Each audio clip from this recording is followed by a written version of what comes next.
Hello, beautiful souls. Welcome.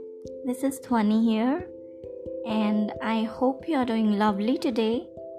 So, let's tune into Conscious Relationships. Today, I would like to share with you something about understanding narcissism.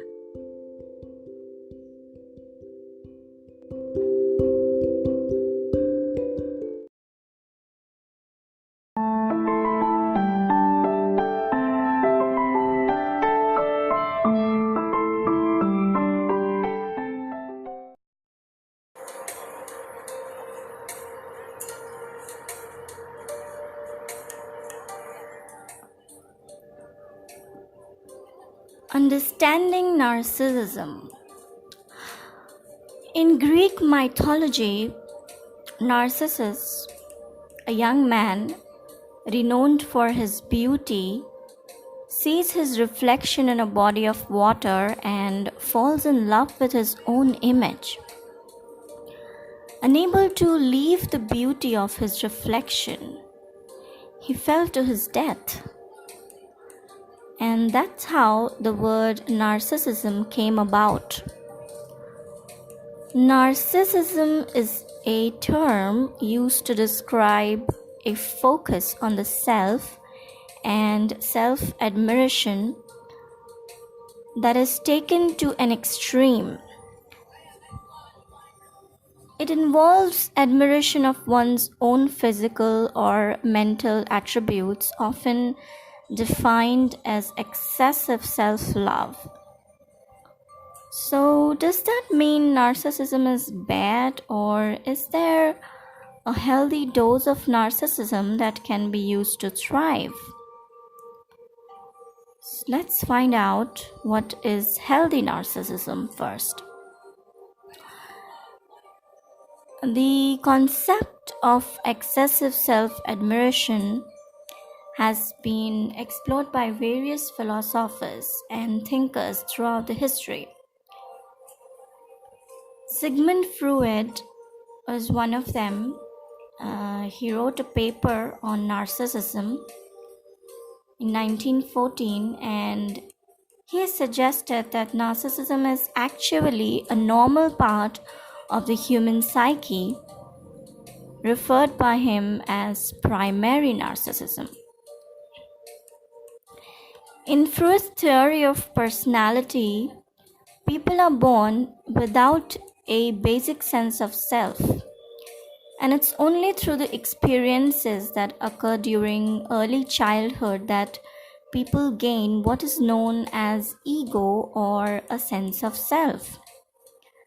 As a child interacts with the outside world and is conditioned to adhere to the social and cultural expectations, he develops a perfect image of himself that the ego strives to attain. Another psychologist, Alfred Adler, believed that it was natural to strive for a sense of superiority and perfection. Is the need for approval driven by the ego to feel loved and important? This is healthy narcissism on a normal defense that protects us from failures and keeps us away from feelings of helplessness. It's seen more as a morale boosting activity to keep our motivation levels up in life. In healthy narcissism, one is aware of their strengths and weaknesses and is able to have realistic expectations of their self. There is no need for any one-upmanship or one-downmanship in this relationship. While unhealthy narcissism, on the other hand, is in complete contrast. So let's find out what is the extreme side of narcissism.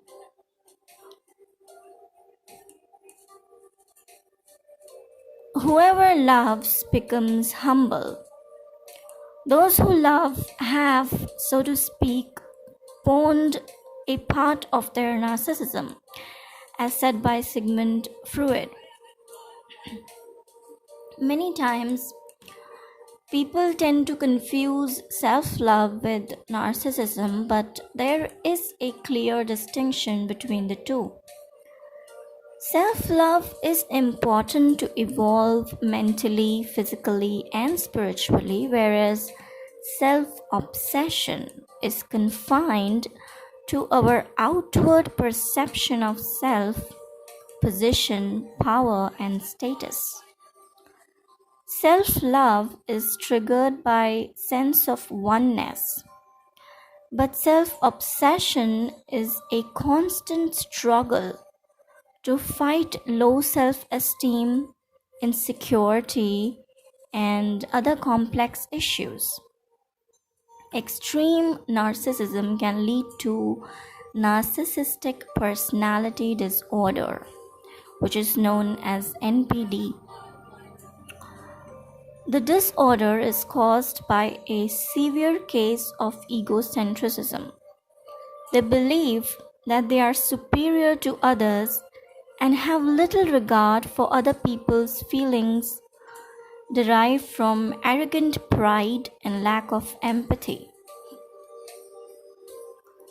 Narcissists spend a good deal of their time and energy doing things to make themselves look and feel good and pumping up their egos.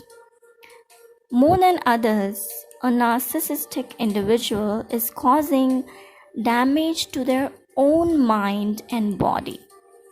He sticks to feelings of self-grandiosity and lives under the impression that they are not prone to vulnerability.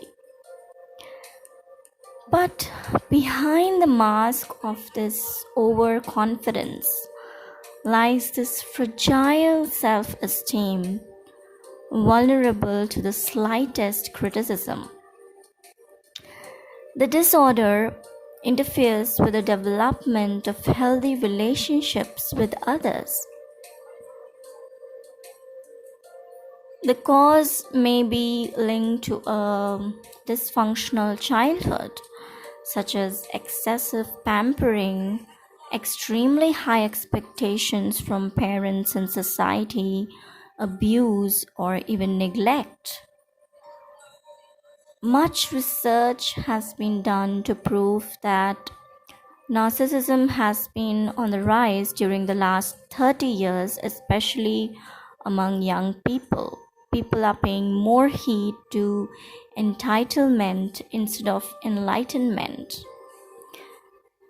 A new study showed that narcissists have no problem admitting they are narcissists.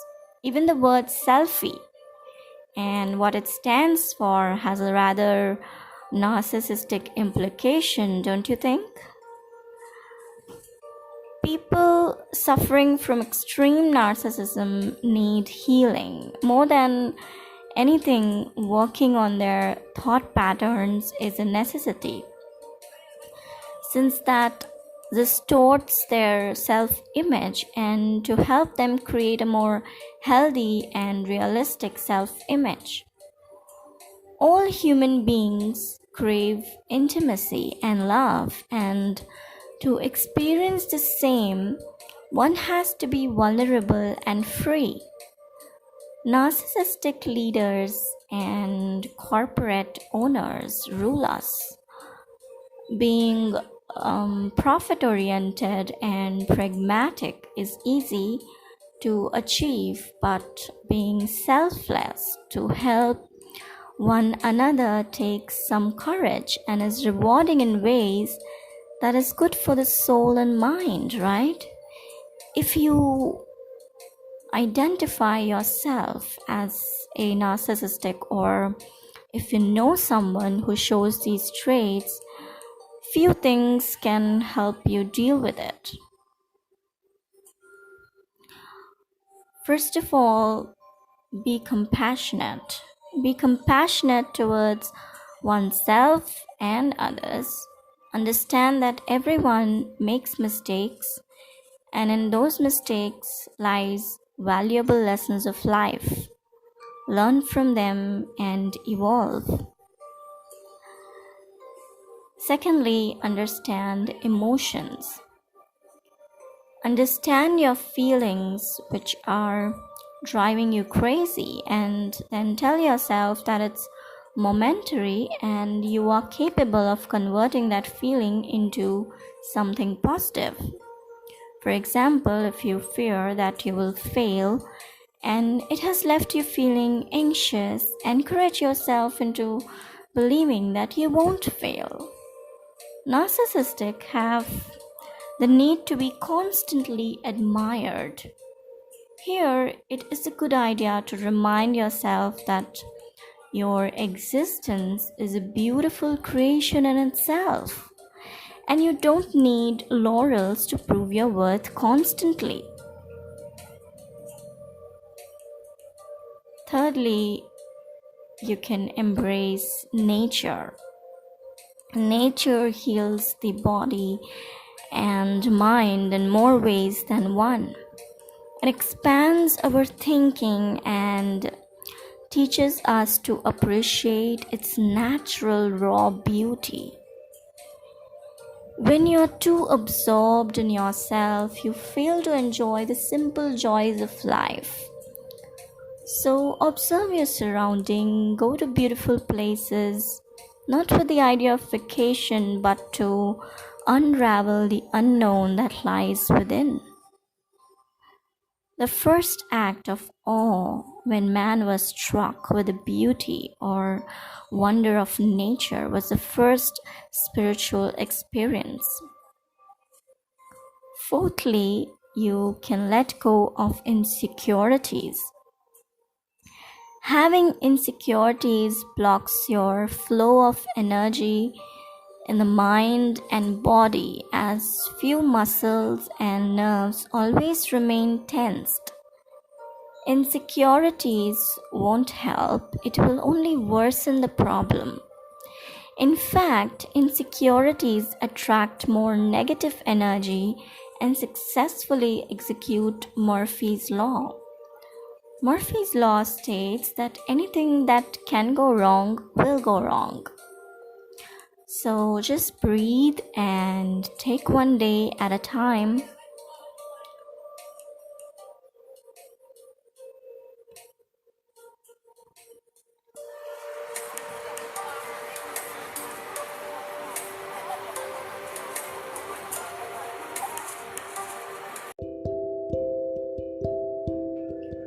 Well, that was all for now.